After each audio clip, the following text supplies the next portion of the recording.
There was a man who had 3 sons, the youngest of whom was called the simpleton, and was despised, laughed at, and neglected on every occasion. It happened one day that the eldest son wished to go into the forest to cut wood, and before he went, his mother gave him a delicious pancake and a flask of wine, that he might not suffer from hunger or thirst. When he came into the forest, a little old gray man met him, who wished him good day and said, "Give me a bit of cake out of your pocket, and let me have a drink of your wine. I am so hungry and thirsty." But the prudent youth answered, "Give you my cake and my wine? I haven't got any. Be off with you." And leaving the little man standing there, he went off. Then he began to fell a tree, but he had not been at it long before he made a wrong stroke, and the hatchet hit him in the arm, so that he was obliged to go home and get it bound up. That was what came of the little gray man. Afterwards, the second son went into the wood, and the mother gave to him, as to the eldest, a pancake and a flask of wine. The little old gray man met him also, and begged for a little bit of cake and a drink of wine. But the second son spoke out plainly, saying, "What I give you, I lose myself, so be off with you." And leaving the little man standing there, he went off. The punishment followed. As he was chopping away at the tree, he hit himself in the leg so severely that he had to be carried home. Then said the simpleton, "Father, let me go for once into the forest to cut wood." And the father answered, "Your brothers have hurt themselves by so doing. Give it up.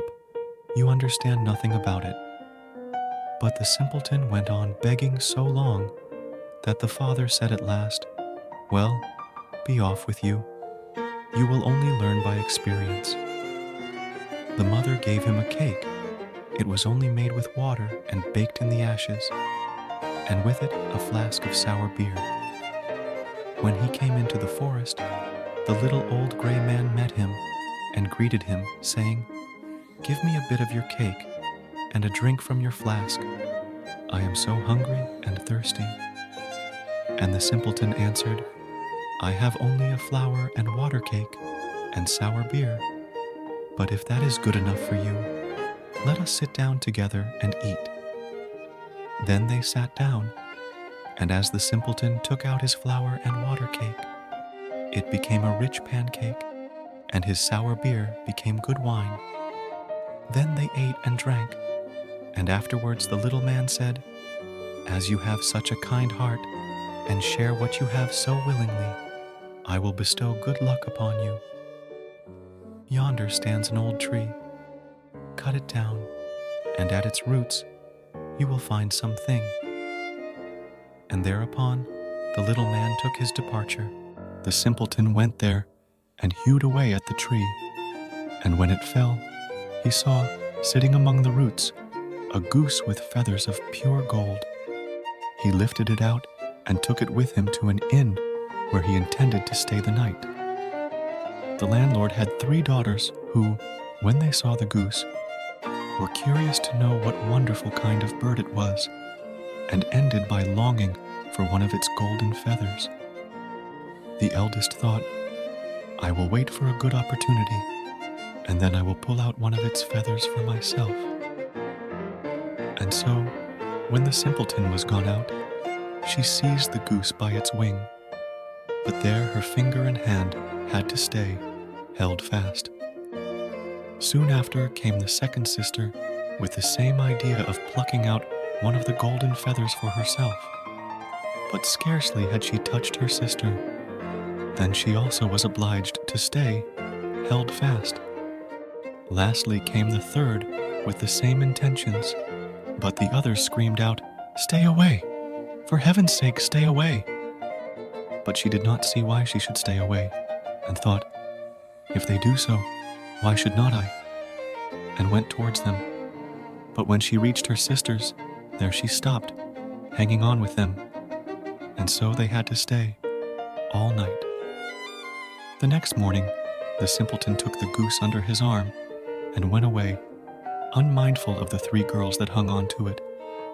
The 3 had always to run after him, left and right, wherever his legs carried him.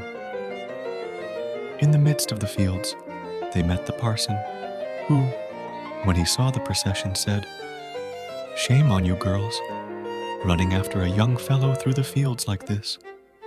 And forthwith he seized hold of the youngest by the hand to drag her away. But hardly had he touched her when he too was obliged to run after them himself.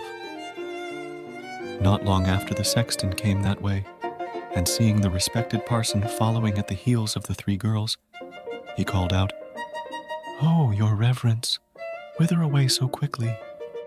You forget that we have another christening today." And he seized hold of him by his gown. But no sooner had he touched him than he was obliged to follow on too. As the 5 tramped on, one after another, 2 peasants with their hoes came up from the fields, and the parson cried out to them and begged them to come and set him and the sexton free. But no sooner had they touched the sexton than they had to follow on too. And now there were 7 following the simpleton and the goose. By and by they came to a town where a king reigned, who had an only daughter who was so serious that no one could make her laugh. Therefore the king had given out that whoever should make her laugh should have her in marriage. The simpleton, when he heard this, went with his goose and his hangers-on into the presence of the king's daughter. And as soon as she saw the 7 people following, always one after the other, she burst out laughing and seemed as if she could never stop. And so the simpleton earned a right to her as his bride. But the king did not like him for a son-in-law, and made all kinds of objections, and said he must first bring a man who could drink up a whole cellar of wine. The simpleton thought that the little gray man would be able to help him, and went out into the forest, and there, on the very spot where he felled the tree, he saw a man sitting with a very sad countenance. The simpleton asked him what was the matter, and he answered, "I have a great thirst, which I cannot quench. Cold water does not agree with me. I have indeed drunk up a whole cask of wine, but what good is a drop like that?" Then said the simpleton, "I can help you. Only come with me, and you shall have enough." He took him straight to the king's cellar, and the man sat himself down before the big vats, and drank, and before a day was over, he had drunk up the whole cellar full. The simpleton again asked for his bride, but the king was annoyed that a wretched fellow, called the simpleton by everybody, should carry off his daughter, and so he made new conditions. He was to produce a man who could eat up a mountain of bread. The simpleton did not hesitate long, but ran quickly off to the forest, and there in the same place sat a man who had fastened a strap round his body, making a very piteous face, and saying, "I have eaten a whole bakehouse full of rolls, but what is the use of that when one is so hungry as I am? My stomach feels quite empty, and I am obliged to strap myself together, that I may not die of hunger." The simpleton was quite glad of this, and said, "Get up quickly, and come along with me, and you shall have enough to eat." He led him straight to the king's courtyard, where all the meal in the kingdom had been collected and baked into a mountain of bread. The man out of the forest settled himself down before it and hastened to eat, and in one day the whole mountain had disappeared. Then the simpleton asked for his bride the 3rd time. The king, however, found one more excuse, and said he must have a ship that should be able to sail on land or on water. "So soon," said he, "as you come sailing along with it, you shall have my daughter for your wife." The simpleton went straight to the forest, And there sat the little old gray man with whom he had shared his cake. And he said, I have eaten for you, and I have drunk for you. I will also give you the ship, and all because you were kind to me at the first. Then he gave him the ship that could sail on land and on water. And when the king saw it, he knew he could no longer withhold his daughter.